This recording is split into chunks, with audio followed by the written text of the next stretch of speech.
नमस्कार मंडळी. तर आज आहे सुट्टीचा दिवस. हो, आपल्यासाठी नाही बरं का.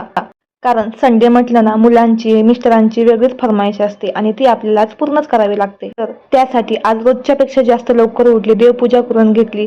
गॅसवरती एकीकडे पाणी तापत होतं, तर एकीकडे ना उपवासाची देखील तयारी चालू होते. एकीकडे पराठ्याची तयारी चालू होती आणि त्यामध्ये मुलांचं मध्येच तोंडावर 12 वाजले होते. तर कशामुळे? तर त्याचा होता आज क्लास आणि त्याच्या बेल्टला लागली होती बुरशी. कारण इकडे खूपच पाऊस आहे, तर तीच त्याची बुरशी आधी काढून दिली.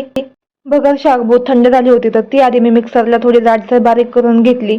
प्रमाण काय असा अंदाजेच घेतलेला आहे, युट्यूबला बघितलं आहे, पण काय ते आपण युट्यूबचं आहे तशी रेसिपी कधीच बनवत नाही. थोडं तरी आपल्या मनचं टाकायचं आणि त्याच्यामध्ये दही, थोडंसं पाणी लागेल तसं टाकून ना, मीठ टाकून मस्त असं मिक्स करून अर्धा तास ना बाजूलाच ठेवून द्यायचं.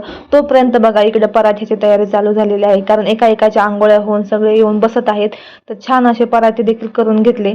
रोज कसं भाजी पोळी केली निवांत होते, पण आज नाही ना, आज प्रत्येकाचं वेगवेगळं करावंच लागतंय. त्याच्यात माझी चतुर्थी, त्यामुळे आज थोडं एक्स्ट्रा काम वाढलेलं आहे.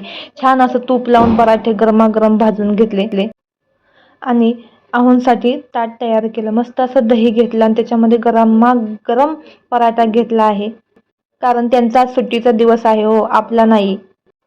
मिस्टरांनी आणि मुलांनी छान असा नाश्ता करून घेतला. त्यांना गरमागरम पराठे देखील खूप आवडले आणि म्हटलं चला आता आपल्या पोटाचं बघूया.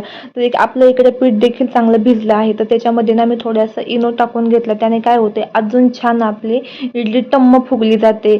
सोडा देखील तुम्ही घालू शकता. उपवास असल्यामुळं मी काय केलं, भांड्याला तूपच लावून घेतलं आणि त्याच्यामध्ये मग मस्त असे इडली बॅटर घातलं आणि छान असं इडलीचा कुकर लावून दिला की. तर एकीकडे उपवासाची चटणी देखील करून घेतली इडलीवर खाण्यासाठी. इडली देखील एवढी छान झाली होती ना, एकदम लुसलुशीत इडली बनली होती. तर हो बघा, असा होता माझा रविवार. हे फक्त झालं सकाळचं नाश्त्याचं. अजून माझे कपडे वगैरे सगळं पडलेलं आहे. एरवी माझं दुपारी 12पर्यंत सगळी कामं आवरतात. माझं संडे दिवशी दिवसभर काम पुरते. तुमचा कसा रविवार असतो तो कमेंटमध्ये नक्की सांगा.